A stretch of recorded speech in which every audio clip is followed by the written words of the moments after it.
Hey everyone, welcome to the show. I'm James Shadrach from Purpose Productions.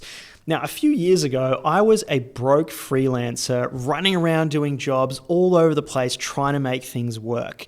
Over the past few years, I've been able to grow that business into a content studio where I now have a team of people who work with me. I have amazing clients from all across Australia, and we help them create content, launch podcasts, and get their message out to the world.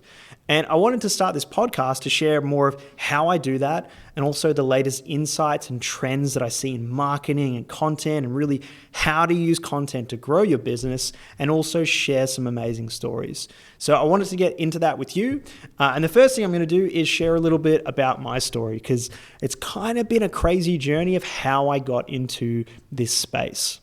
Now, I've spoken about this many times before, but I basically grew up in public housing in Melbourne. And look, times were really tough. I grew up in commission housing flats, and both my parents were long-term unemployed.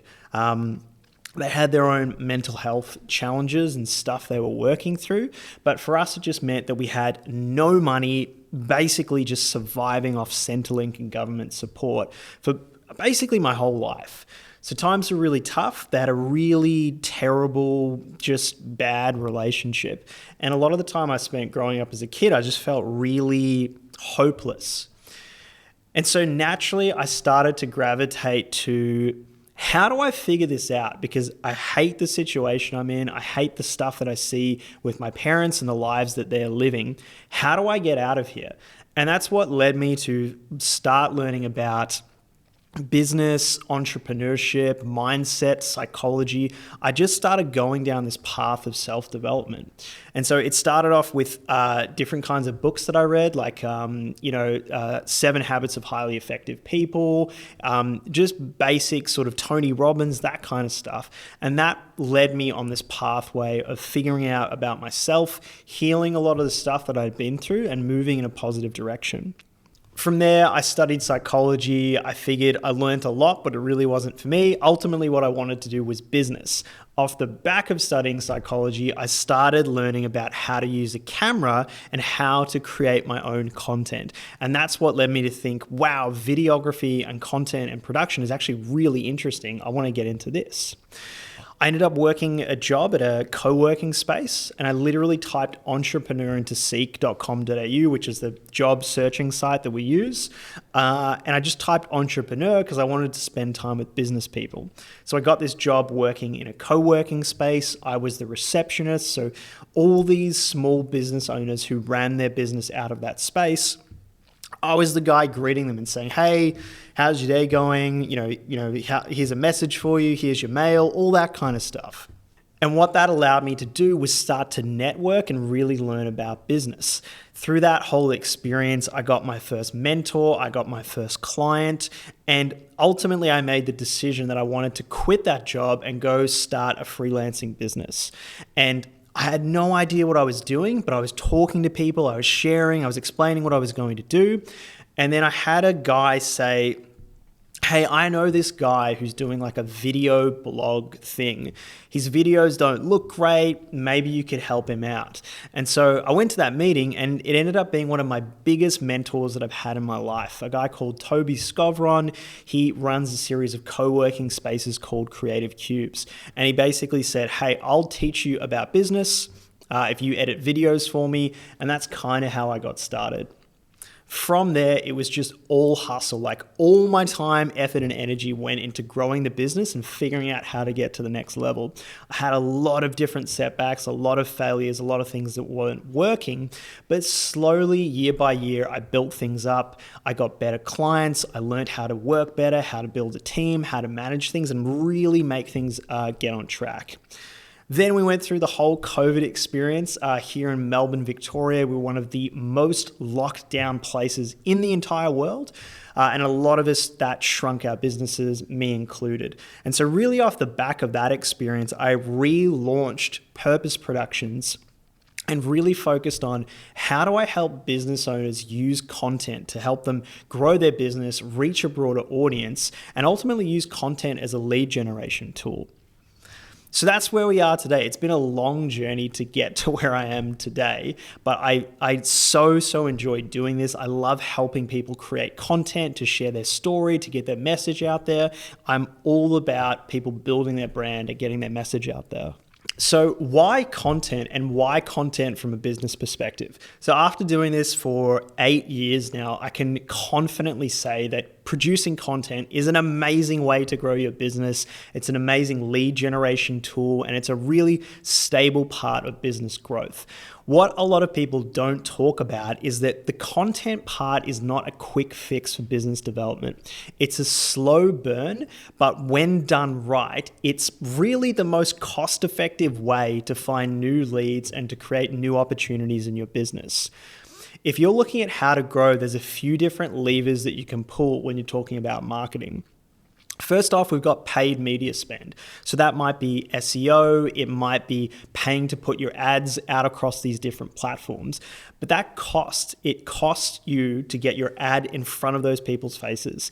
It 100% works, and I think you need that within a business. But the other side of that is the organic content. That's not stuff where I'm trying to push a certain idea or try to get people to buy something or try to click on an ad. I'm trying to build trust. I'm trying to entertain people. I'm trying to provide value to people. And I'm trying to do that over a long time. That's the real power of content. And throughout my business career, what's consistently happened is as I'm putting out content, sharing my journey, sharing information, giving different updates, and just producing this stuff, I get random messages from people who I've never met before saying, hey, I've been following along for about a year. We actually have a project coming up. Can we have a conversation?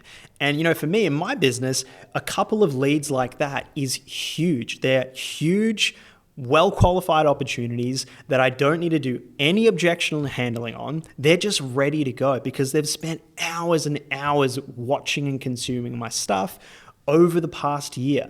And so if I look at that as a deal versus all the effort and intention I need to go for an outbound strategy, so building a great website, getting my messaging really clear, getting my offer really clear, creating the right ad, making sure the ad's going to the right people, it's the copy's right in the ad, and then once they click on it, having all the correct steps of how to get them on a landing page, giving them a call, following up, making the experience amazing. Like that whole process is so time intensive versus, oh, hey, I've watched you over the last year. Let's work together. That is the ultimate power of content. And so I believe you don't want to focus on one solely. You want to be using both of those channels, the paid media to really push and get your message out there, but backing that up with the organic content that pulls people to you. It builds trust and brings them into your ecosystem. So that's why we want to be producing content. And particularly if you look at people who are, say, influencers or fitness influencers or these amazing people doing these amazing things, it's great and they get huge views. But for most of us running businesses, and I'm talking, normal everyday businesses like finance, accounting, law, like they're not these crazy new things that people are doing. For people like us, it's not about going insanely viral. It's about showing up consistently, building trust with that audience. So when they're thinking, hey, I need a financial planner, I actually need a lawyer, I need to talk to someone to get my contract sorted out, they go straight to you because they've seen you so many times. That's the power of content for business professionals. We're not trying to go massively viral. We're just trying to stay top of mind with our audience, and that's what's going to allow us to convert. Now, the big question is, what the hell do I talk about in content? This is a huge question we get. Most of the work that we do with our clients who come into the studio here, it's what do I talk about? How do I not sound like I'm silly? Or how do I make sure I'm being professional? How do I come across in the right way?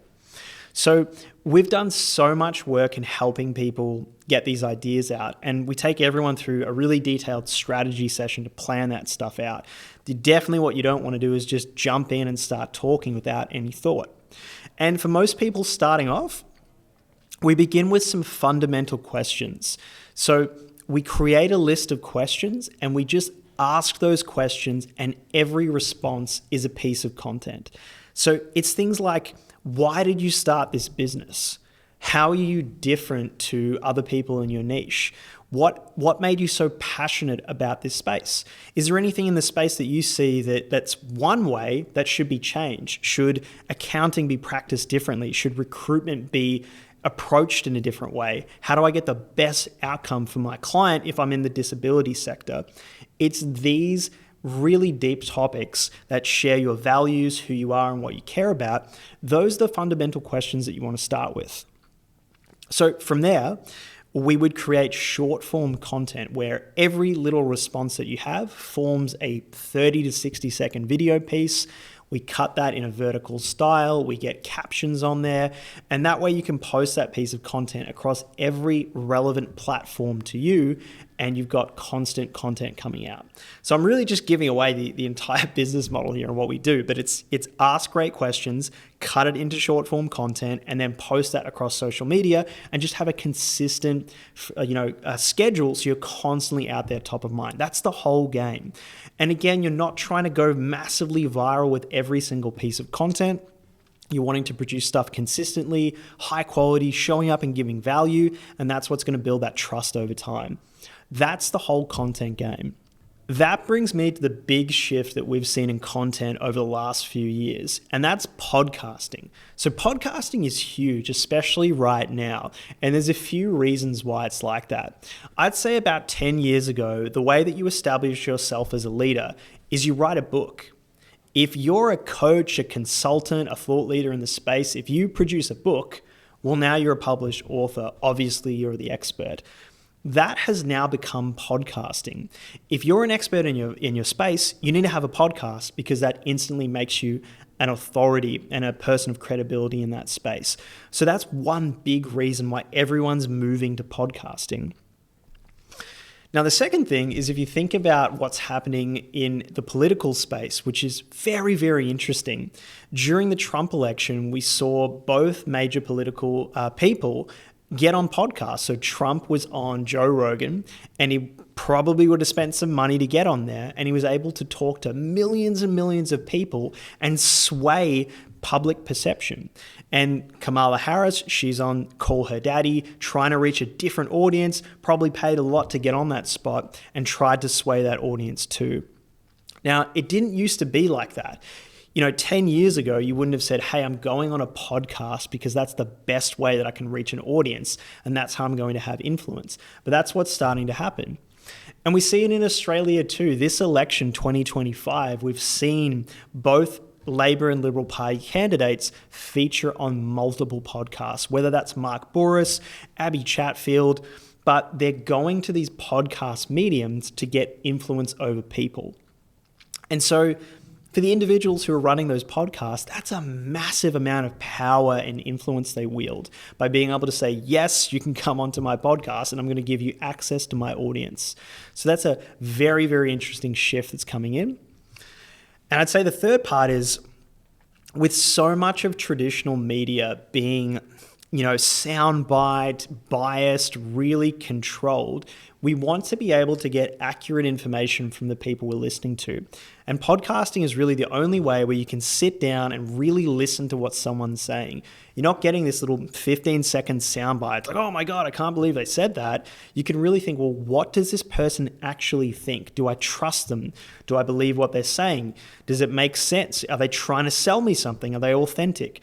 That's why so much of us are gravitating towards this podcast style of content. We can really get a sense for who people are.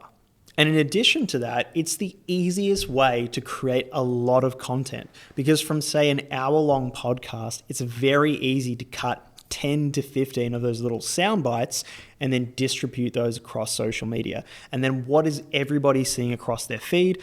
Oh, hey, Tom's on a podcast. Sarah's on a podcast. Wow, she's getting interviewed. I wonder what she has to say. And that's building up your brand and building up your authority.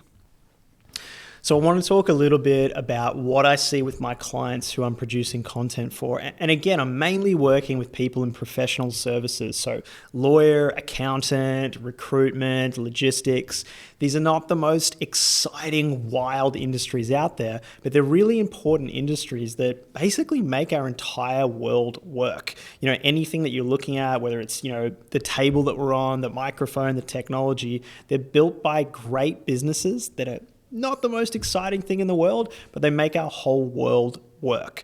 Those are the people I work with.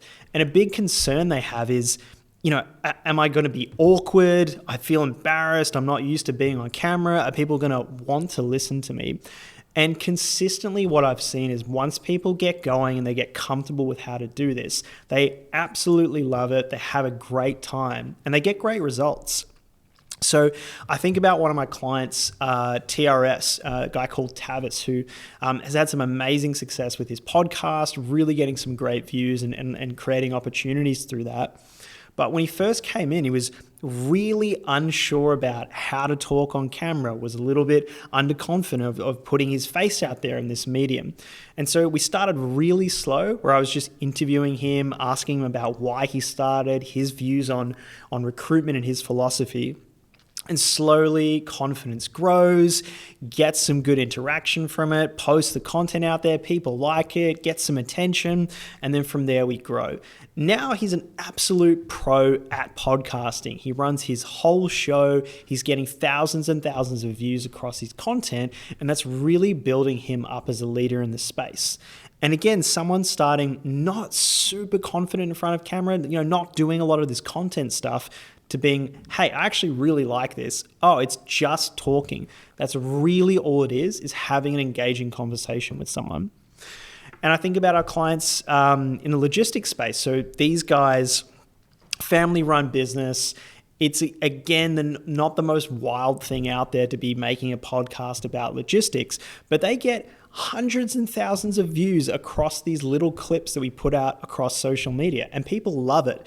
And I think what works so well is that they're authentic, there's personality to it, they have a bit of a laugh, and it's super, super relatable. They've run this business for a very long time, and they're talking to actual things that people deal with on a day-to-day basis, whether that's, what it's like to be on the road for a long time, or some of the mishaps that happen when you're transporting stuff around the country. It's very relatable. And the clips that go the most, sort of get the most views are the ones where there's story, there's authenticity, there's something that people can really relate to. So we've seen it across all these different industries of people who are not influencers, but they have expertise, they have stories to tell, and there's an audience for those types of stories. And so all we're really doing is setting up the infrastructure for them. It's the lighting, it's the cameras, it's asking the questions, creating the structure. And from their point of view, all they do is just show up, start talking, and we take care of the rest. And really, that's how easy content should be. It should be you talking about stuff that you're passionate about, that's your area of expertise. You're just sharing your knowledge. And then the production team doesn't have to be us, could be anybody. They cut that stuff up, create content for it, and then promote it across all these different platforms. So we've covered quite a bit today. Obviously, my origin story and why I care about this stuff so much, and then really how we use content. And I just assure you, it is a great way to build your business and to do lead generation. And then we spoke about the power of podcasting. I really believe this is the best medium to get involved in right now. And then also some of the different experiences people have going through podcasting and building up that confidence. So obviously, we're a production company. We have the content studio. Yes, you can use us, but follow along for more information, more content about media, business, and how to grow using content. Thanks so much for listening. I'll see you in the next episode.